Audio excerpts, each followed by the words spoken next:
Hello viewers, আসসালামু আলাইকুম। আজকে আমি আপনাদেরকে দেখাবো কিভাবে উইন্ডোজ 10 এ অটোমেটিক আপডেট বন্ধ করতে হয়। অটোমেটিক আপডেট বন্ধ করতে হলে আপনাদেরকে প্রথমে কম্পিউটারের সার্চ অপশনে গিয়ে লিখতে হবে উইন্ডোজ আপডেট সেটিং। ডাব্লিউ লেখার সাথে সাথে উইন্ডোজ আপডেট সেটিং আসলো। এই উইন্ডোজ আপডেট সেটিংয়ে ক্লিক দেওয়ার পর আপনারা দেখবেন উইন্ডোজ আপডেট সেটিংয়ের নিচে যে আছে অ্যাডভান্স অপশন, এটাতে যেতে হবে। যাওয়ার পর দেখবেন এই আপডেট অপশনের যতগুলা অপশন রয়েছে এগুলো সবগুলোকে আপনাকে অফ করে দিতে হবে। এটা হলো প্রাথমিক ধাপ। এটা অফ করে দিলে মোটামুটি সব আপডেট বন্ধ হয়ে যাবে। তারপর আপনাদেরকে আরও আপডেট বন্ধ করতে হলে আপনাকে যেতে হবে এই উইন্ডোজের সার্চ অপশনে গিয়ে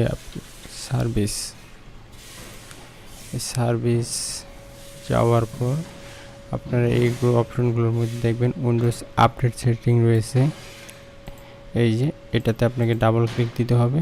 দেওয়ার পর এখানে অটোমেটিক রয়েছে, আপনারা এখানে যে ডিজেবল দিবেন। ডিজেবল দেওয়ার পর স্টপ দিবেন। স্টপ দেওয়ার পর অ্যাপ্লাই করে দিবেন। দেওয়ার পর ওকে করে দেবেন। এটা অটোমেটিক আপডেট বন্ধ হয়ে গেছে। এটা আপনার আপডেট বন্ধ হয়েছে কিনা সেটা নিশ্চিত হওয়ার জন্য আপনাকে কম্পিউটারের সেটিং অপশনে গিয়ে দেখবেন আপডেট অ্যান্ড সিকিউরিটি রয়েছে, এটাতে ক্লিক করবেন। ক্লিক করে দেখবেন উইন্ডোজ আপডেটে যাওয়ার পরে দেখবেন উইন্ডোজ আপডেট ইরর দেখাচ্ছে, অর্থাৎ আপনার উইন্ডোজ আপডেট ডিজেবল 100% হয়েছে। Thank you.